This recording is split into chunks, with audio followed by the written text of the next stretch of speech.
2. Epístola do apóstolo Paulo aos Colossenses, capítulo 2.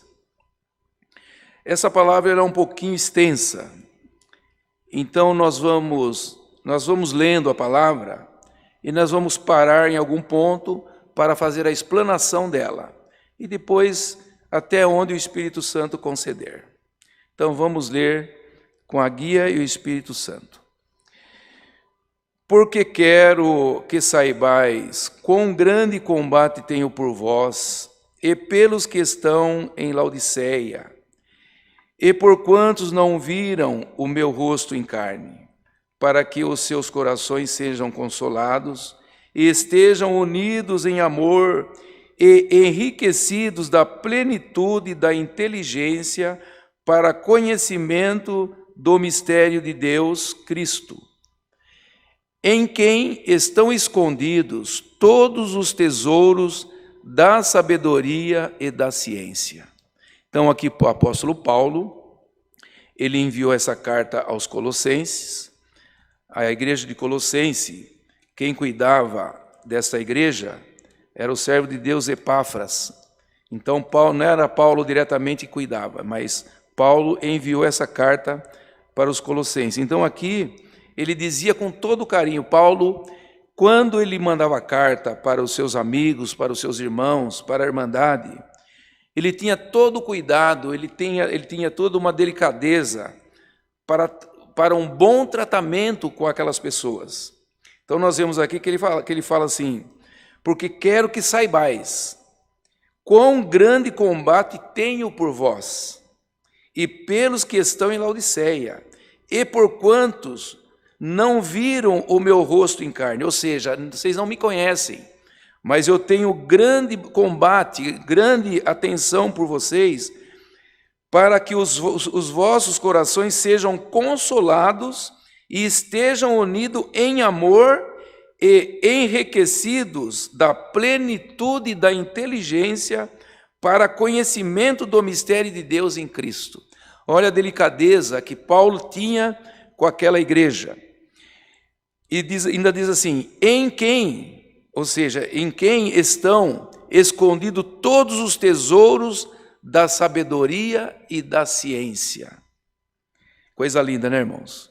Depois ele continua, digo isto para que ninguém vos engane com palavras persuasivas, porque ainda que esteja ausente quanto ao corpo, contudo, em espírito estou convosco, regozijando-me e vendo a vossa ordem e a firmeza da vossa fé em Cristo. Quer dizer, Paulo estava distante, mas ele tinha informações que aquele povo estava regozijando. Paulo regozijava em ver a ordem e firmeza da fé daquele povo em Jesus Cristo. Então, Paulo ele era informado da situação daquela igreja.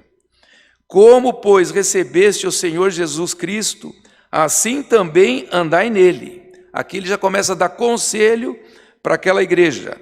Como, pois, recebeste o Senhor Jesus Cristo, assim também andai nele. Ou seja, procura obedecer, seguir os conselhos que vocês estão recebendo através de Epáfras sobre Jesus Cristo. Qual é a orientação de Jesus Cristo?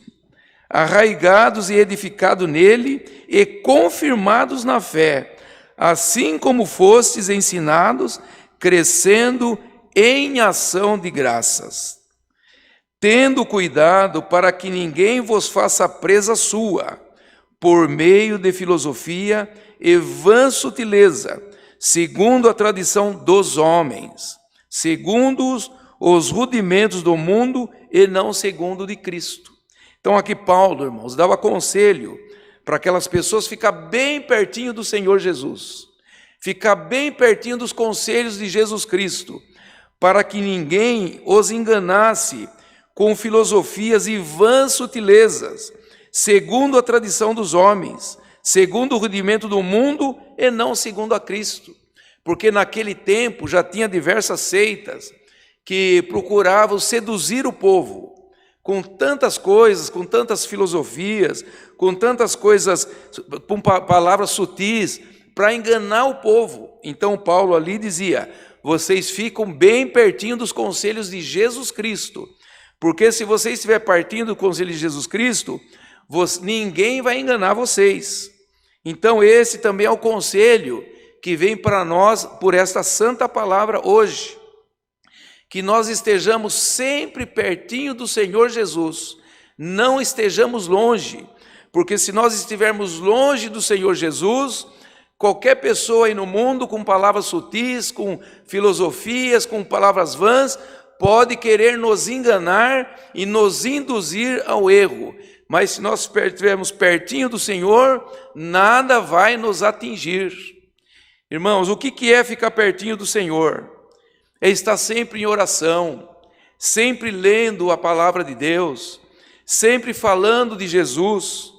Porque, irmãos, nós falamos agora há pouco sobre o alimento da nossa carne. Quando nós comemos um alimento que é bom para a nossa carne, nós falamos para o nosso amigo. Hoje em dia se coloca nas redes sociais um alimento que experimentou e foi muito bom, não é verdade? Assim também é Jesus na nossa vida. Nós falamos de Jesus, nós gostamos de falar de Jesus, então nós temos que compartilhar, falar com nossos amigos, falar com nossos parentes, e quanto mais nós falamos, mais pertinho do Senhor Jesus nós estaremos. Irmãos, porque aquele que está longe de Cristo, aquele que está longe do Senhor Jesus, ele pode a qualquer momento ser tragado pelo adversário. Eu vou dar um exemplo para os irmãos. Para todos nós que estamos aqui ouvindo essa palavra, para nós estamos pregando e para vocês que estão ouvindo. Imagina um pêndulo, que todos sabem o que é um pêndulo. É um eixo e uma corda. Na ponta da corda tem um peso. Quanto mais longe do eixo, mais há oscilação. Os irmãos entendem isso? Quanto mais perto do eixo, menos oscila. Então também é assim nós, com relação a Jesus Cristo. Quanto mais pertinho do Senhor nós estivermos, pode vir o que vier na nossa vida, glória ao nome do Senhor, pode vir uma tempestade, nós não vamos oscilar, porque nós estamos pertinho do Senhor Jesus. Mas se você estiver longe do Senhor Jesus, qualquer vento que bate, qualquer palavra que aparece na tua vida, você começa a oscilar e você começa a entrar em desespero. Mas hoje o Senhor te diz: esteja pertinho de mim, porque não haverá oscilação na tua vida. Poderá vir a tempestade que vir, você estará pertinho de mim e você vai estar firme nos meus conselhos, firme na fé, bendito é o nome do Senhor. Portanto, se você está longe do Senhor Jesus, hoje o Senhor te diz: chega mais pertinho de mim, que você estando perto de mim, não haverá oscilação na tua fé. Alguém poderá dizer: mas tem alguma coisa que impede que eu chegue perto do Senhor? Tem alguma coisa que parece que eu quero chegar perto, mas eu não consigo. O Senhor Jesus te pergunta por esta palavra: qual é a barreira que impede de você chegar até a mim? Qual é a barreira que impede de você estar pertinho de mim? É o teu passado? É o pecado? Bendito é o nome do Senhor. Na palavra de Deus está escrito que o Senhor Jesus é o nosso advogado. Então entrega nas mãos dele agora esta barreira que está na tua frente, que impede de você chegar pertinho dele, que ele vai fazer você transpor esta barreira, transpor o teu passado, transpor o pecado que está na tua vida, e você vai chegar pertinho dele. Glória ao nome do Senhor, aleluia, porque a palavra de Deus, ela tem poder de transformar, ela tem poder de fazer nós passarmos a barreira que com as nossas próprias forças nós não conseguimos. Qual é a barreira que está na tua vida? É uma sentença que colocaram? É alguém que disse para você que você é um pecador, que você não tem o direito da vida eterna? É alguma placa de igreja que está entre você e Jesus Cristo, que você acha, bendito é o nome do Senhor, porque você não está naquela placa, você não tem mais Cristo no teu coração. Hoje o Senhor te diz: eu tiro essa placa da tua frente, passa essa barreira, vinde a mim vós que está cansado e oprimido, e eu vos aliviarei, diz a palavra de Deus. Continuando aqui, porque nele, em Jesus Cristo, habita corporalmente toda a plenitude da divindade. A plenitude da divindade não está numa placa de igreja, não está num ministério, não está na idolatria, não está em alguma tradição, não. Toda a plenitude divina está em Cristo Jesus, como diz essa palavra. Porque nele, em Jesus, habita corporalmente toda a plenitude divina. Então não tem esse negócio de eu depender de alguém para chegar perto de Cristo. Não, porque o próprio Senhor Jesus nos dá liberdade para falar diretamente com o Pai. Porque quando ele morreu na cruz, quando o Senhor Jesus morreu na cruz, o véu se rasgou de alto a baixo, diz a palavra. Porque antigamente, para falar com Deus, precisava falar com o sacerdote, para ele ir no santuário e apresentar as causas. Depois, quando o Senhor Jesus morreu, ele abriu o caminho para falarmos diretamente com Deus, em nome dele. Portanto, nada nesse mundo pode impedir que nós fiquemos livres para falar diretamente com Deus, em nome do Senhor Jesus. E aqui diz: e estais perfeito nele, que é a cabeça de todo o principado e potestade, no qual também estais circuncidados com a circuncisão não feita por mão do despojo do corpo da carne, a circuncisão de Cristo. Sepultados com ele no batismo, nele também ressuscitastes pela fé no poder de Deus, que o ressuscitou dos mortos. Então, a nossa circuncisão está no batismo de Jesus Cristo. Se você não é batizado ainda no batismo de Cristo, então você precisa fazer essa parte. Você precisa se batizar no batismo de Cristo. Não é no batismo da igreja, no batismo do homem. Aqui, na verdade, nós vamos te batizar nas águas. Mas esse é o batismo de Jesus Cristo. Pode ser que essa é uma barreira que esteja na tua vida.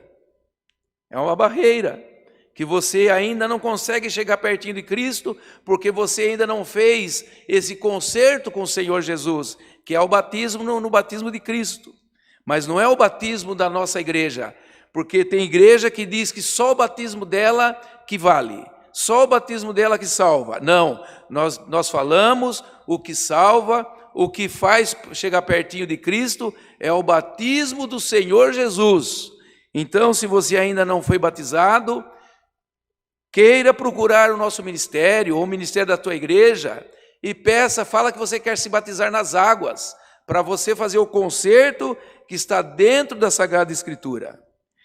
E quando vos estáveis mortos nos pecados e na incircuncisão da vossa carne, não vos ficou juntamente com ele, perdoando-vos todas as ofensas, havendo riscado a cédula que era contra nós nas suas ordenanças, a qual de alguma maneira nos era contrária, e atirou no meio de nós, cravando-a na cruz. O que fala aqui, irmãos? Fala que toda acusação contra nós, o Senhor Jesus já pagou na cruz. Aqui fala da cédula, né? Cédula é uma duplicata, é uma cobrança. Então toda cobrança que havia sobre nós, o Senhor Jesus já pagou na cruz. E despojando os principados e potestades, e expôs publicamente, e deles triunfou em si mesmo. Portanto, ninguém vos julgue, ninguém, pelo comer, ou pelo beber, ou por causa dos dias de festa, ou da lua nova, ou dos sábados. Veja bem, irmãos, esse versículo. Porquanto ninguém vos julgue pelo comer, ou pelo beber, ou por causa dos dias de festa, ou da lua nova, ou dos sábados. Porque tinha algumas seitas naquela época que ele tinha alguns costumes. Você não pode beber isso, você não pode comer tal carne, você não pode trabalhar de sábado, cuidado, na lua nova você tem que fazer isso, aquilo. Então tinha aqueles costumes que aquelas seitas determinavam na vida das pessoas. Aqui dizendo que ninguém vos julgue por isso. Então hoje nós não estamos mais nesses costumes daquelas seitas, não, nós estamos em Cristo Jesus. E todas essas coisas, se preocupar com beber, com comer, com o sábado, com a lua nova, isso aí são sombra das coisas futuras. Mas o corpo é de Cristo. Irmãos, aonde tem um corpo andando, tem uma sombra, não tem? A sombra é a sombra do corpo. Qual que vale mais, a sombra ou o corpo? O que vale é o corpo. Então vamos estar ligados no corpo de Jesus Cristo e não nas sombras das seitas, dos homens, nas liturgias mundanas, naquilo que os homens, nos julgos que os homens colocam sobre nós. Porque o próprio Senhor Jesus disse, lá em Mateus capítulo 4, capítulo 11, diz assim: vinde a mim todos os que estáis cansados e oprimidos, eu vos aliviarei, porque o meu fardo é leve e o meu jugo é suave. Então, se tem alguma coisa pesada na tua vida, que alguém colocou, deixa para trás. Deixa lá para o final do pêndulo, como nós falamos. Chega pertinho do Senhor Jesus, que jugo pesado não vem da parte de Deus. Fardo pesado não é de Jesus Cristo. O fardo do Senhor Jesus é leve e o seu jugo é suave. Ninguém vos domine a seu bel prazer, com pretexto de humildade e cultos dos anjos, mantendo-se coisas que não viu, estando debalde, inchado na sua carnal compreensão, e não ligado à cabeça, da qual todo o corpo provido e organizado, pelas juntas e ligaduras, vai crescendo em aumento de Deus. Se, pois, estáis mortos com Cristo, quando aos rudimentos do mundo, por que vos carregam ainda de ordenanças, como se vivesses no mundo, tais como não toques, não proves, não manuseeis? Irmão, nós somos livres. Irmão, se sinta livre agora, em nome de Jesus Cristo. No que você está preso? Você está preso no teu passado? O que passou, passou. O importante é daqui para frente. Glória é o nome do Senhor. Nós vamos parar nesses versos, mas o que o Senhor Jesus quer por esta palavra é cortar as amarras das tuas mãos, cortar os laços que te prendem e te deixar livre para seguir o Senhor Jesus nessa terra, anunciar a sua palavra. Glória ao nome do Senhor. Você tem uma riqueza dentro de você que a palavra mesmo colocou, e você tem um tapa na sua boca, um tapa nos seus olhos, tem uma barreira que te prende. Bendito é o nome do Senhor. Seja solto por esta palavra, seja livre, seja servo de Jesus Cristo e não seja servo de um homem, servo de alguém que te prendeu, te amarrou e diz: você tem que ficar aí, você tem que se calar. Não, a palavra de Deus tem que ser propagada e ela está dentro do teu coração. Anuncie Jesus Cristo, anuncie a palavra de Deus, porque ela terá um total cumprimento na tua vida e na vida daquele que você pregar a palavra também. É a palavra, Deus seja sempre louvado. Amém.